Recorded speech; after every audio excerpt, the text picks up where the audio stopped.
lounging, son. Welcome back to the Comic Lounge. My name's Ryan, and today I'm going to be talking about the Spectre, one of my favorite characters. I always, for some reason, had a huge fascination with the character. It wasn't until I picked up The Spectre by James E. Mathias and Ryan Sook, when Hal Jordan was the Spectre, that I really was able to dive in and get a Spectre comic. I was younger, so I had a very passing knowledge of the title by John Ostrander and Tom Mandrake, but it was a book that kind of always eluded me. I love this creative team. They did a great run on Martian Manhunter. This book was always kind of on my radar as I got older, and I just, for whatever reason, didn't pick it up. Last year, I picked up a nice little chunk, first 17 issues, 18 if you include that it's issue 0 as well. And I just absolutely fell in love with this. I love John Ostrander's writing. I love Tom Mandrake's art. It's a match made in heaven. They are I mention it when I talk about Len Wein, Bernie Wrightson, Ed Brubaker, Sean Phillips. You know, there's just certain creative teams that just create magic every time they are paired together. And these two gentlemen are no exception. Can't see this, can't tell, but this is a glow-in-the-dark cover. Back when, 92, there were a lot of gimmicks out there. I'm not mad at it, though. I think it's a really dope concept. I love that it's a skull made of skeletons. Crazy, dude. And I love this. Such a great image of the Spectre and showing his power, like the power coming from his hand and just like the cape flowing. Amazing.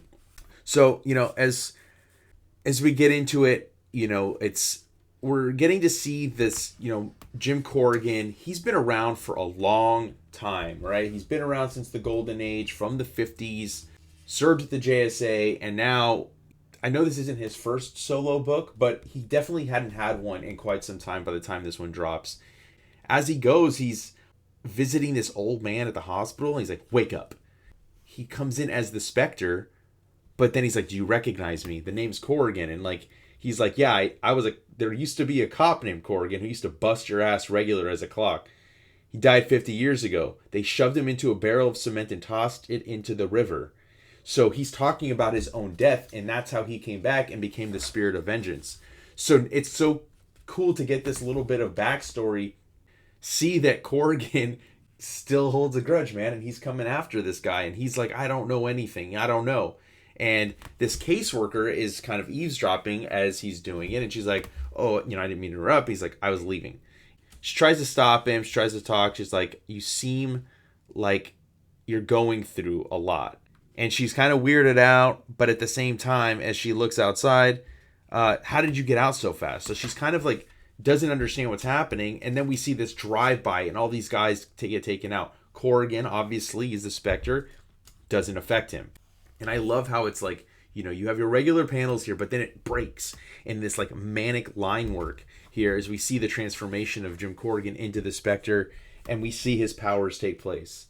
She doesn't understand what she's seeing, so she instantly taken aback and runs and tells the hospital so that they can help him. And as we see these stupid thugs driving down the street, we see the Spectre come up from the ground and open his mouth as the thugs drive straight into it. And this is something that I've always loved about the Spectre. His powers are so insane with what he can do. He's one of the most powerful characters in the DC universe. Yet he doesn't get the shine as much as I would like. And, we've had different iterations. We had Crispus Allen. He became the new Spectre for a while. I think it's back to being Jim Corrigan again. And obviously, like I said, Hal Jordan was a Spectre as well. But this, oh my God, Tom Mandrake, dude, what he does, it's chilling. The way he has Spectre holding his own cape in space, and just the flow of the cape, grabbing both of these guys and flinging them, and they have no idea what's happening. And then he burns them alive. With guns, with drugs, you deal death and you feel nothing. It's time you learn how it feels. And there's just no remorse. And that was the difference, I think, when Hal Jordan took over the mantle of the Spectre. He wasn't as okay with just getting vengeance. He wanted to make it about redemption for people and not take them out in this way. So it was definitely a different take. I'm cool with both takes. I gotta say, this is a run I definitely want to finish off. I haven't picked up the rest of the run because I've been kind of seeking out a way where I can get a chunk of it at once instead of piecing it out because it becomes really expensive at that point. But if you can find this run, I highly recommend it. You won't be disappointed. It's one of the best series DC was doing in the 90s that I wasn't reading because I was at the 92. I was only 7 years old. I had gotten into comics a couple years before, but it was sporadic. And then by the time I got into it, like the Flash was where I leaned to, Batman, Spider-Man. So Spectre just wasn't on my radar until I got older. Man, if I was a little bit older and I could pay attention to this stuff a little better, like this definitely would have been a book on my pull for sure. And now, this caseworker comes out talking to the cops and she's like, do you know anything about this man named Corrigan? I think he had a father or grandfather who used to be a cop. So she knows the name, but she doesn't realize it's the same guy. But he should be the grandfather to whoever this new Jim Corrigan is, right? Even here, like this cop's like, yeah, I heard about a detective named Corrigan who went goofy some time back. Left the force, became a private detective, psychic or psycho investigator, some such. Bunch of balls act to me. So I just think it's funny, like they don't really know what happened to Corrigan.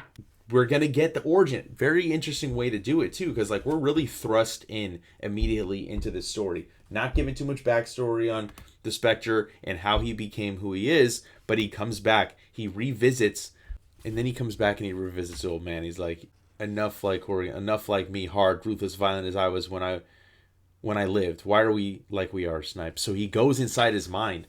But here he's reverted to Corrigan. And then we get the origin of how he became the Spectre. Because he gets thrown to this tub of cement and thrown in the water. But then he comes out. Because, this isn't his mind. This isn't really looking into the past. This is just a memory. So he comes back. While he thinks he has the power, you're in a Snipe. Says you're on my turf now. I'm the boss. So he goes after him and just like such a cool effect to kind of see him fighting in the mind. You see like these like moons almost, like nothing. Everything is very exaggerated. It's a cityscape, but it's not really like very defined because this is how he sees the city in his head. And I like, where you see this like very detailed look at the characters. Like this almost looks like cartoonish, right? Getting to see the city. And I love this too, because as he's going against Snipe, what does he do? He busts out some guns and blasts him away, man. And as Spectre gets thrown out of his body, he leaves him as a husk of what he was. So he, in some way, gets his revenge.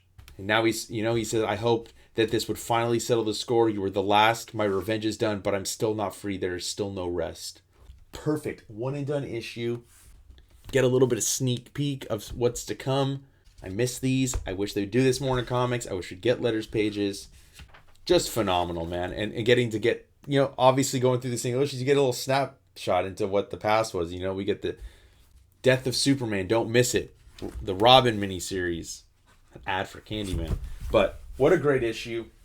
If you've never read this run, don't be like me. Don't wait. Go pick it up. It is easy to find.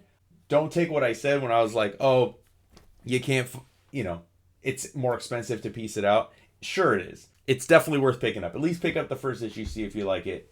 I knew I was going to like it, so I was looking for that, nice little thick pack of comics, kind of get a little run of it so I could, really dive deep.